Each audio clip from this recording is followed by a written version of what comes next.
बैठले बहिना के मड़वा के तरवा गे। बाबा जांगी बैठले बहिना के मड़वा के तरवा गे। गे बहिना के मड़वा के तरवा गे। गे बहिना के सुसकी सुसकी न रोवे तोहे घूंघट के भीतरिया बहे आँखी से लोरवा गे। गे बहिना के सुसकी सुसकी न रोवे तोहे घूंघट के भीतरिया बहे आँखी से लोरवा गे। आजू के रतिया भैया होत भिन सरवा हो। आजू के रतिया भैया होत भिन सरवा हो। हो भैया होत भिन सरवा हो। ए भैया हो चली रे जइबे हम आज पिया के नगरिया छोड़े बाबू के घरवा हो। ए भैया हो चली रे जइबे हम आज पिया के नगरिया छोड़े बाबू के घरवा हो।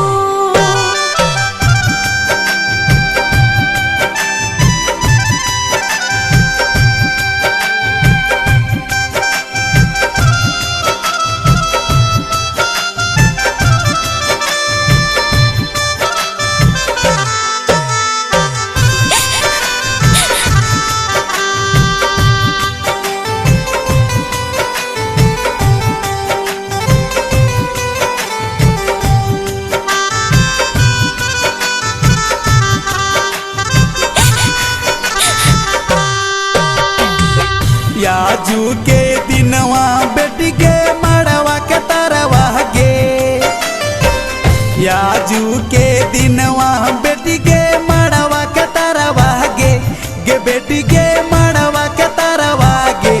गे बेटी के कल पे मोर भीतरिया सुन आँखी के पुतरिया करबे के करा दुलरवा गे।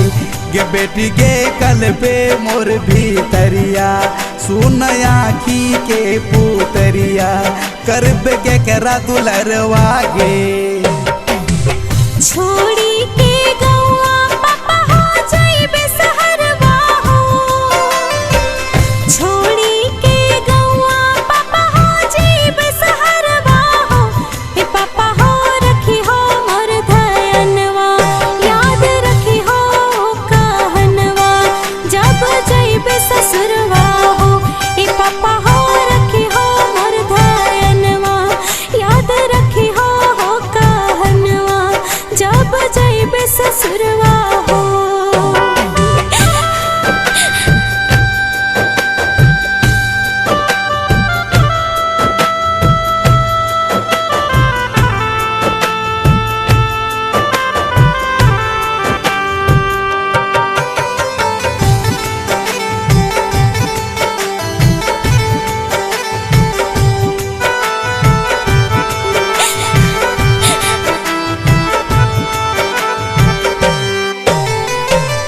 आजू के रतिया बेटी के तड़पे है मनवा के। आजू के रतिया बेटी के तड़पे है मनवा के। ए बेटी के तड़पे है मनवा के। ए बेटी के कैसे रखब धीरजवा मोर भागेला करजवा सुना होते अंगनवा गे। ए बेटी के कैसे रखब धीरजवा मोर फाटेला करजवा सुना होते अंगनवा गे। आजू के रतिया मैया गे मड़वा के तरवा गे। आजू के रतिया मैया गे मड़वा के तरवा गे। ए मैया गे मड़वा के तरवा गे। ए मैया गे जाहो गोदी फसले वह गोदी होते सुना जब पड़ता सिंदूरवा गे।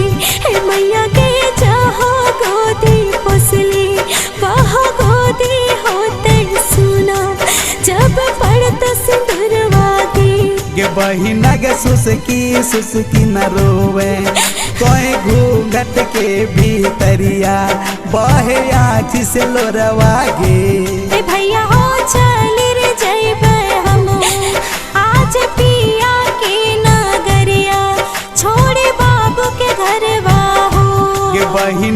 सुसकी सुसकी न रोवे, कोई घूंघट के भीतरिया बहे आँख से लोरवा गे।